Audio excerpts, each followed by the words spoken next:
right. So, as we begin this segment, we trim the blue. And one thing I'll probably do is make just a quick mental note here is don't paint. Whenever there's like a white cab top or just something like that, I always find it's kind of a good idea. Maybe you've seen in other videos of mine. Because what can happen is when you really start moving along pretty fast, what can happen is,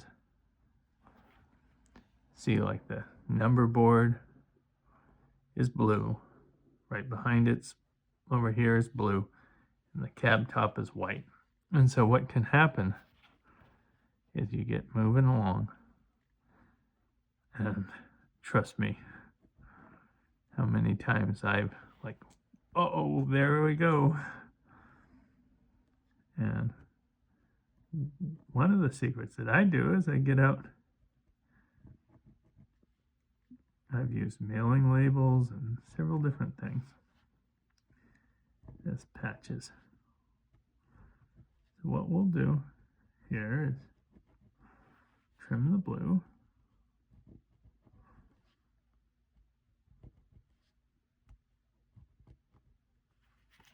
I should have done this too. Actually, I should have picked that up in the paint scheme part. See, as I said, when I move along, sometimes you catch things that you should have seen. The main thing that we're doing here, just sort of blocking out the blue itself. One of the things you'll see is really all you have to do here is block out this one blue edge on this Rock Island logo, because the rest of it will trim in black later on.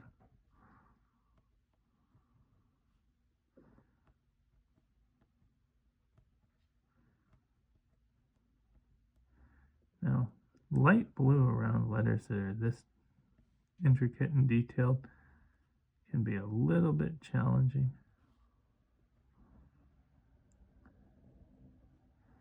Just mainly that light blue.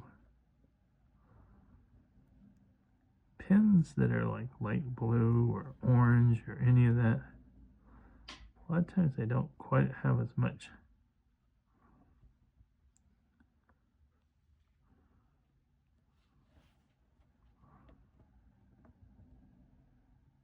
ink in them, it feels like. So you just kind of do the best you can, and then you move on to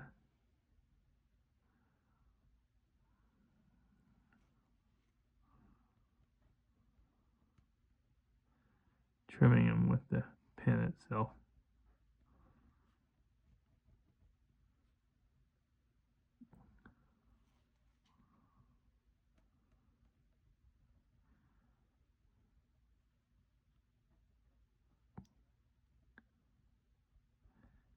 Just sort of say, well, that's about all I can do. I think I'll move on. Okay.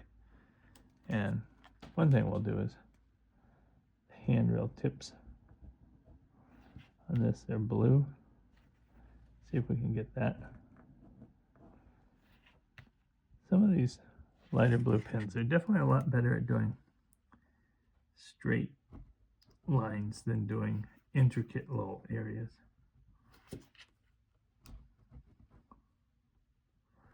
Okay, why don't we move on to painting the blue?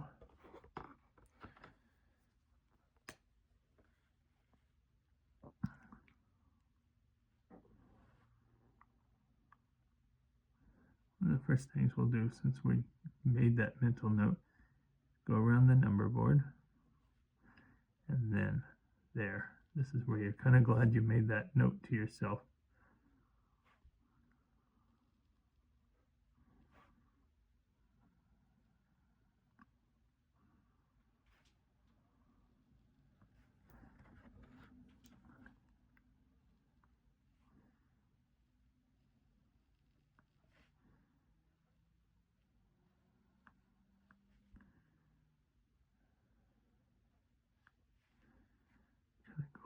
this edge, go along the bottom edge of the rock. And right here, this is where you can almost accidentally paint the nose of it blue if you're not careful. You kind of have to really start to make quick mental notes in your head. What parts of this are blue and what parts of it are. And for instance, the window opening is blue. This is where it's kind of good to study the paint scheme as much as you can before you, because painting itself actually starts moving pretty fast.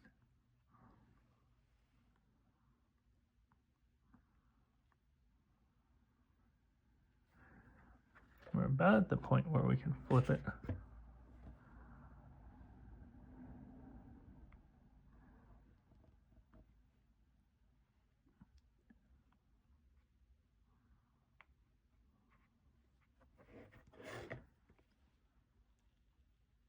Just about any area you want to block off. You kind of want to like paint along that area as quickly as you can so that you don't accidentally paint it.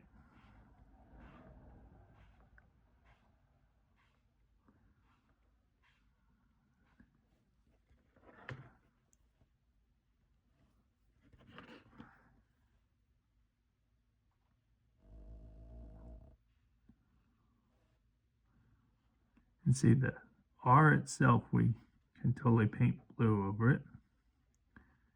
And what it is, we're not going to go right up to that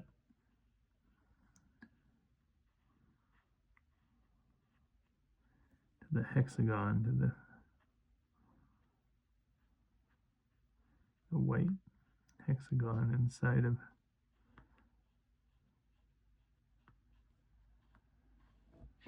because the actual trimming of it we're going to do in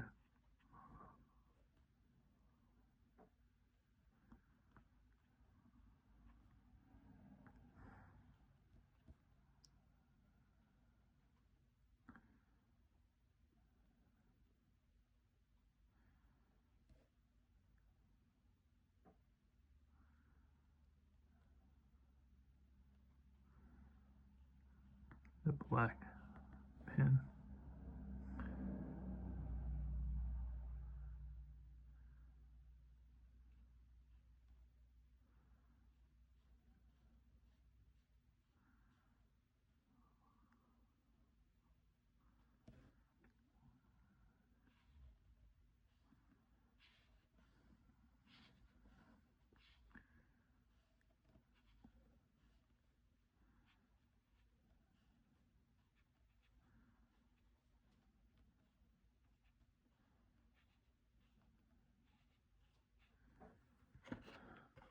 This is where we start to put one more coat on it.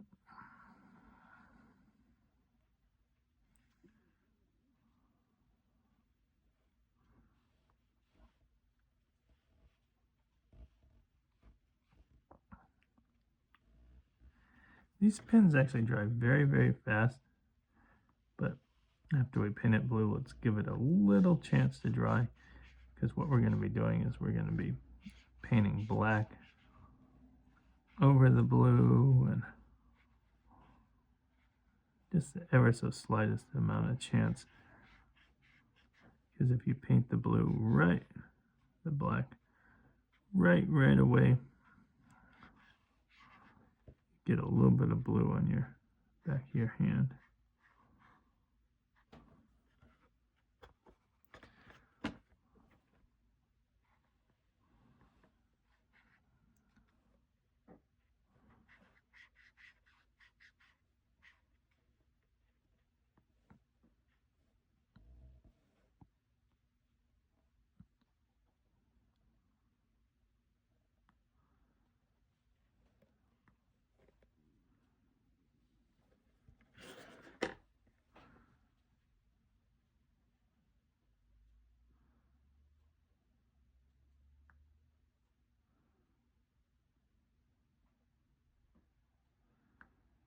So we're kind of trimming.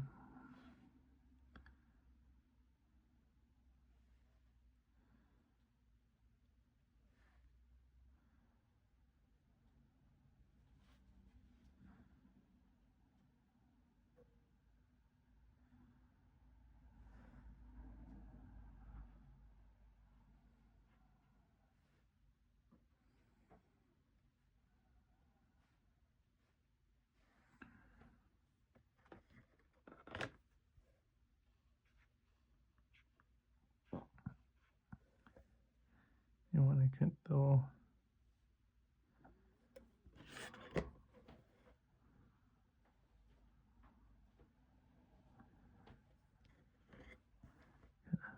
fill in some